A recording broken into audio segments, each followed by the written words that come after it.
All good. All right, we'll go ahead and call the Board of Zoning Appeals to order at 5 PM. Roll call. Mr. Golis, Here. Ms. Curley, Here. Mr. Andrus, Mr. Reed, Here.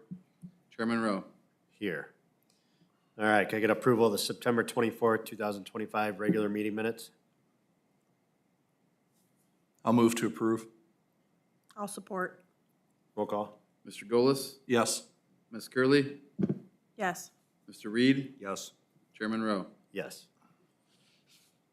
All right, before we get started, when I call your waiver request, you'll need, obviously, we're a board of 5. We have 4 here tonight, so if you should decide to proceed with your variance request this evening, you'll need 3 yes votes to be approved.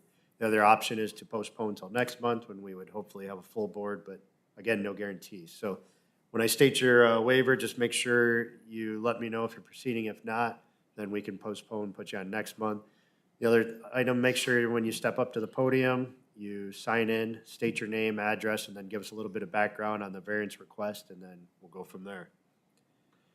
So with that, we'll go ahead and get started. Our first waiver is W1766-25, waiver of ordinance 069-2020, section 1155.01D, relating to accessory buildings. Location is 319 South Coy Road. The applicant owner is Andrew English. Good evening. My name's Andrew English. I currently reside at 3240 Cromwell Drive here in Oregon.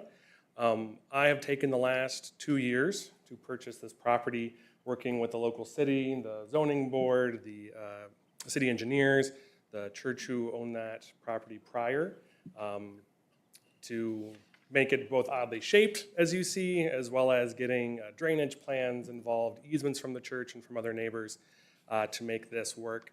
My plan, due to my own personal finances, is to construct a home on that first third of an acre, looking at the spring of 2028. In the meantime, though, I need to maintain that property, and so I would like to have a variance to be able to build a shed starting on the back half of that property, to be able to have my mower and other tools and equipment there to continue to plant trees and gardens in the back. But I won't have a primary structure there probably until the spring of 2028 is my intent. Do you guys have any questions that I could answer for you?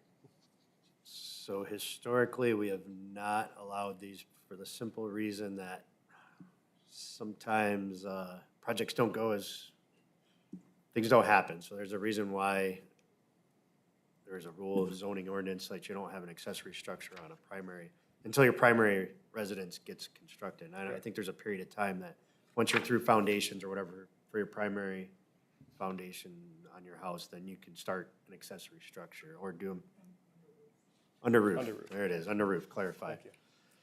And the main reason for that is selfishly, everybody would love to have a piece of property and have a building there and store their stuff. I know multiple people on this board would have loved to have that situation before they built too. So I think that's the reason for it. Obviously, what you're proposing is a little smaller in nature, but it's still, I think, is a precedent that would be hard to set. Correct. And if I may respond, I believe that obviously plans can change and situations do arise, but I think that I have demonstrated my tenacity in wanting to build a home here, given the amount of both time, effort, and money that I've had to put into just obtaining this lot. So I understand the precedent that this could set, but I would hope that you guys can see that this is not something that I would have taken lightly, and it's obviously not building a full barn, it's not building a full silo here. It's also not necessarily a property that's connected to mine, where I'm just trying to gain property and build its additional structures. I know the city has, even recently this summer, putting out posts on social media asking residents to make sure they maintain their properties, making sure that it's up to code and making sure that we keep our city safe and clean and beautiful. And I think that allowing me to do this would allow me to be able to do that and stay up to the standards that our city has set and how we maintain our properties. Yes, it is a degree of my own convenience, but again, I have shown that I think that I have demonstrated both in the letter I set and working with the commissioner that I have planned to and will fulfill our intent of building a home here in the coming years. Is there any other questions or concerns I could try to address?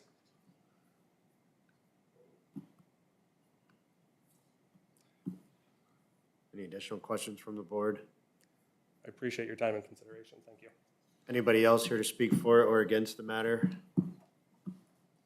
Go ahead and step up to the podium again, do the same thing, make sure you're signed in, state your name, address, and then. Sly Salick, and I'm also representing my parents.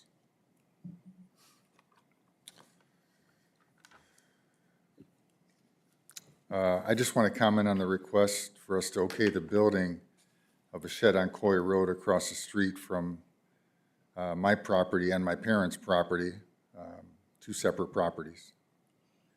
A shed would not enhance the value of any of our properties on Coy Road.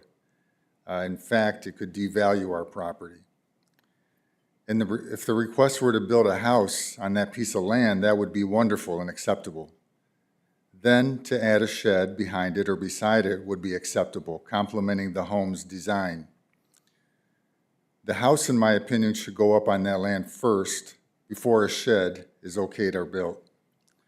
I respectfully ask council to vote no on a shed at the property at this time, if or until after a house is built there first. Thank you. Thank you. Anybody else here to speak for or against the matter? Go ahead. Thank you for giving us this opportunity. My name is Kelly Carissus. I live at 350 South Coy, across the street from the property in question. I'm also representing my aunt who lives at the same property. Just a couple questions that I had. You know, how would the items in the shed get moved to the street? Would it be just a mud pile of tracks of trucks going back and forth to the shed? Would there be a driveway there? And how would this help enhance our little piece of paradise there on Coy Road? And I have to agree with Mr. Salick that it would not really enhance the area at all, and to go by what is in the ordinances already, to have the primary home built first. Intentions are fabulous, but, you know, until it comes to fruition, I would also respectfully ask the council to vote against this proposed zoning change. Thank you for your time. Thank you. All right, anybody else here to speak for or against the matter? All right, with that, I would entertain a motion.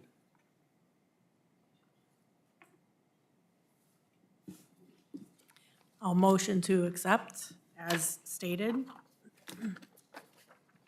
I'll support. Roll call. Ms. Curley, No. Mr. Golis, No. Mr. Reed, No. Chairman Rowe. No. All right, thank you. With that, we will move on to our next waiver request. It's W 1767-25, waiver of ordinance 101-2024, section 1155.02B1 and 1155.02B4, relating to fences in the ordinance 269-2001, section 1152.08, relating to buffer yard setbacks. The location is 1400 Otter Creek Road. The applicant is Thomas Hines, Chemtrade Logistics for owner, Ohio Refining Company, LLC. So hi, I'm Chris Sipe. I'm the plant manager for Chemtrade. So we're asking for a request. We're working our parking lot. We're asking for the variance regarding the 10-foot setback from the fence line and requirement to plant trees due to the significant impact it would be to the parking area. We have a very small parking lot, and during outages when contractors are on site, we need all the parking we can have. So we were going to implement the recommendations from those discussions that were had with regards to, we're going to straighten and paint the fence, remove the barbed wire, and put in the tan-colored privacy slats as requested in order for the variance to be accepted. So this was similar to what we'll have in place at the parking lot. This would be similar to the contractor parking area that Synovus has down the street with the green slats. All right. Any questions from the board?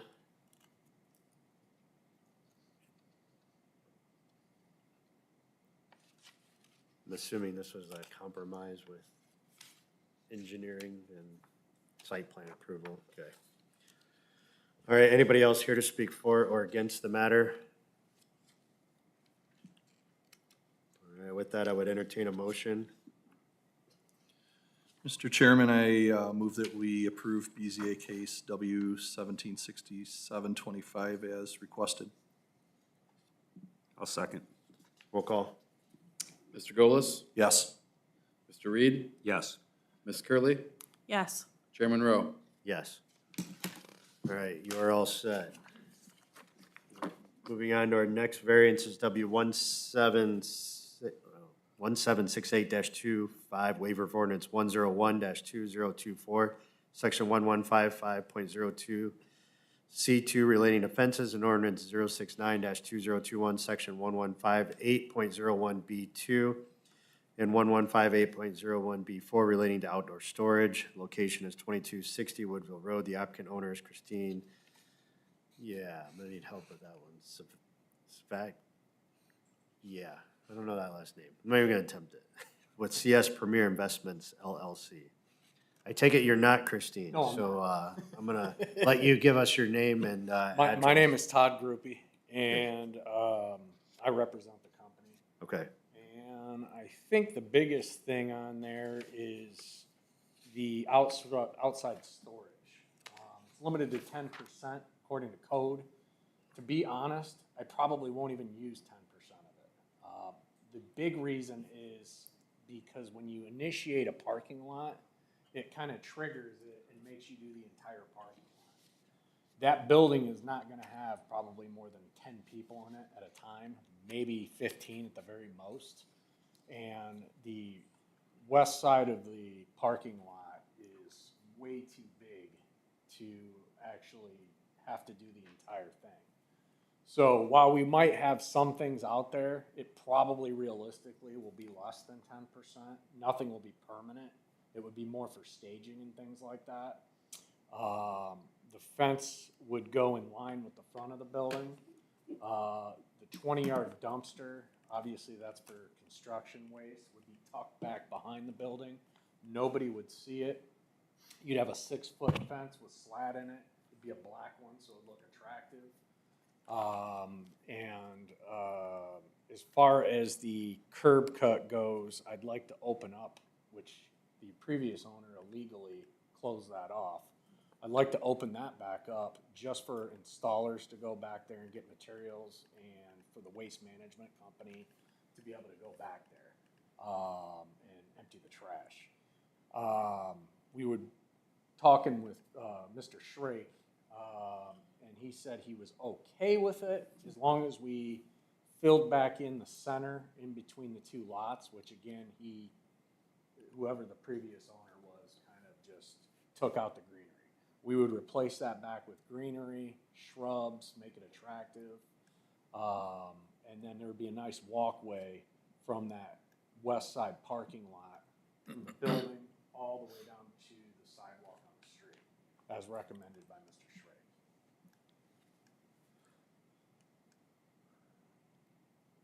all right, so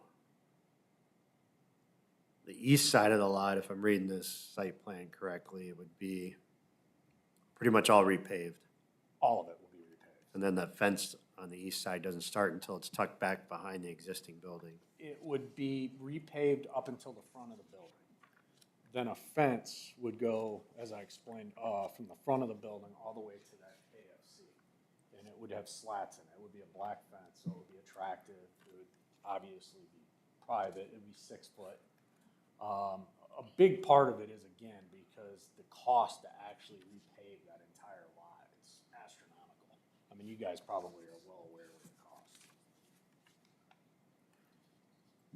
But from the east side, you're not gonna see that fence from the No, frontage. no. It's The ba- tucked back. There is behind. gonna be a fence, but it's gonna be from the back of the building to the very back lot. You Okay. never see it. And it would be slatted and it would be black match problem. So the only fence that you really see driving be down that Woodville front would be on the west side of the Yes. building, which is the frontage part. All right. Yep.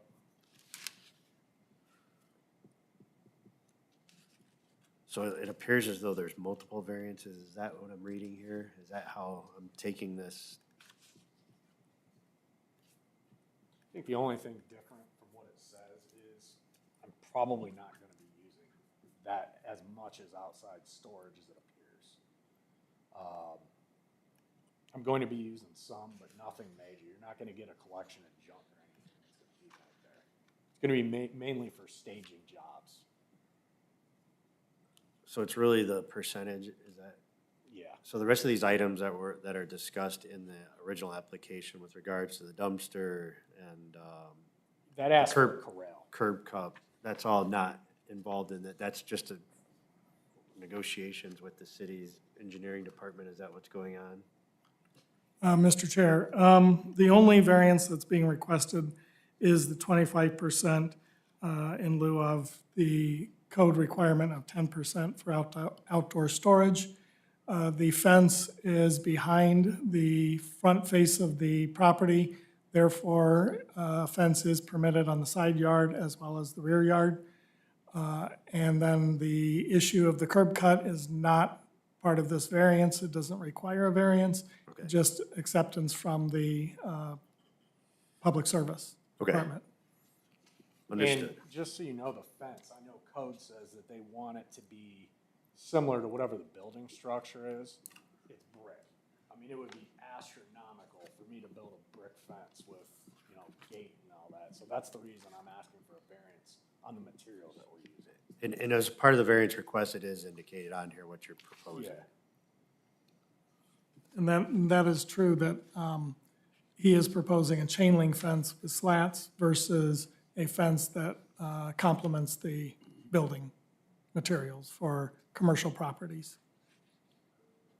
I mean, there's a site, 2 properties to the west of this property that the entire site, I'm pretty sure, is being used for storage. So, Yeah. so 25% seems okay. To be honest, I probably won't even use 10. It's just, that's what it has to be called. All right, any questions from the board? Anybody else here to speak for or against the matter? All right, with that, I would entertain a motion as well.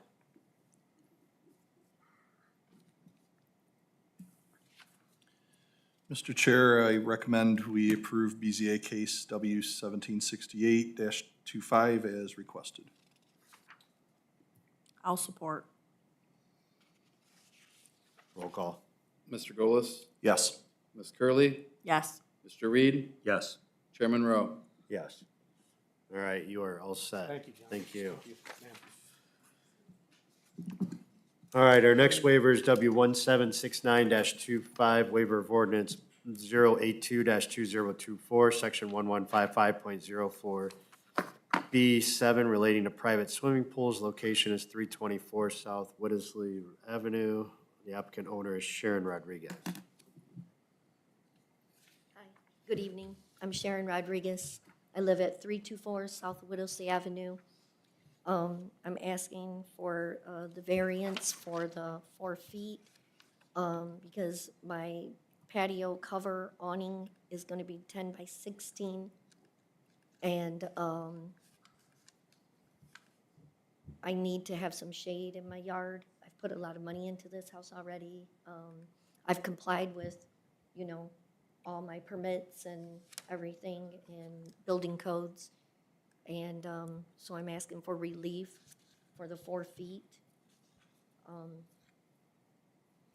so that I can have enough space to have undercover, you know, a covered area for, you know, cooking out and having a patio table, chairs and so forth, and not being so right in the direct sunlight. My roommate, she's been diagnosed with skin cancer recently, and so she would also appreciate the shade and plus the heat from the sun. There's no trees in my backyard or anything to block the sun, really. All right, so if I remember correctly, I'm trying to remember the minutes and read through the minutes from the last time you were here. The location of the pole itself was spotted because of some overhead power lines, is that correct? There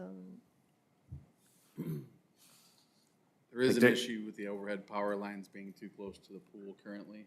Oh, That's something that she's working with the current pool pool installer. contractor to try to figure out. so I thought the reason the pool, if I remember correctly, the pool is where it was because of power lines, and then it couldn't have gone further to the, what is it, the west? Otherwise, we could have pushed it to the west, and I thought that there was a reason it had to be as close as it was to the house. Am I not remembering that correctly? I don't remember that part. I didn't hear what you said. Could you repeat that, I'm trying to please? understand why your pool is where it is in the proximity to the house. I thought the last time that you were here, if I remembered It was correctly. for the fencing. Correct, but I thought that there was a reason the pool was so close to the house to begin with, was because you couldn't slide it further to. Yes, that's what I was told by the pool installer. Ryan Tonoff from Blue Dolphin Pools installed the pool, and so he got the permit for that, so obviously he's not here, but So how does this power line affect our, The pool was Pool. placed closer to the power line that was indicated on the permit. so does that have a direct correlation to this decision? I mean, what are the chances that this, like, do we need to push this a month till we get some resolution on Is the that? power line at the back of the property? The power line goes from the back corner of the house closest to the pool on a diagonal towards the corner of the property line to the north. Okay, I see it.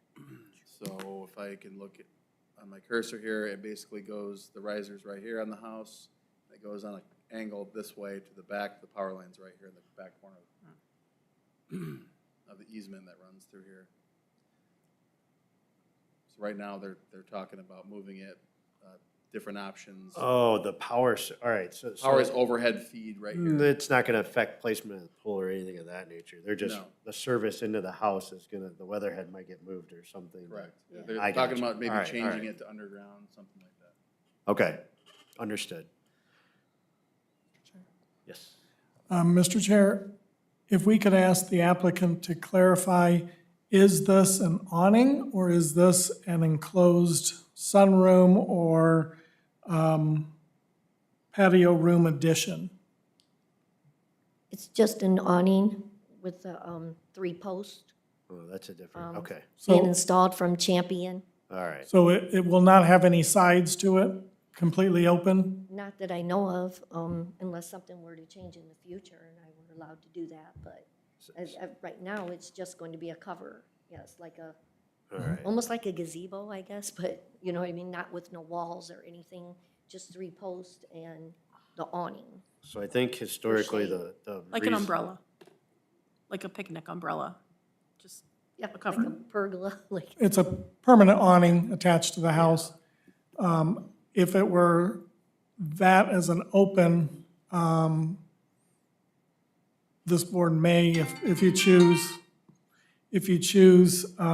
this board may have the condition that it cannot be enclosed due to its proximity to the water's edge. But we were unaware that it was open.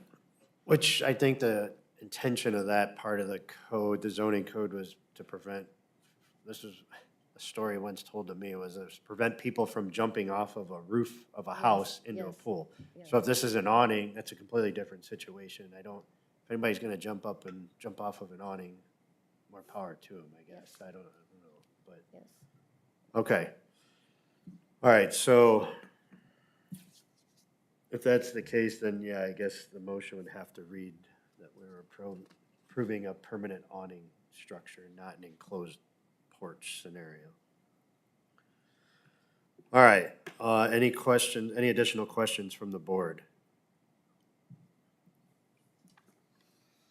Anybody else here to speak for or against the matter? right, with that, I would entertain a motion. Mr. Chair, I will move to approve case W1769-25 for a, what we were gonna say, temporary awning structure? Or permanent awning structure, sorry. On 3 sides. Open on 3 sides, yeah, with no enclosure. I'll second. Roll call. Ms. Curley, Yes. Mr. Reed, Yes. Mr. Golis, Yes. Chairman Rowe. Yes. All right, you are all set as well. It's my understanding that our last waiver has been removed, so withdrawn, so we will adjourn the meeting at 5:26 PM.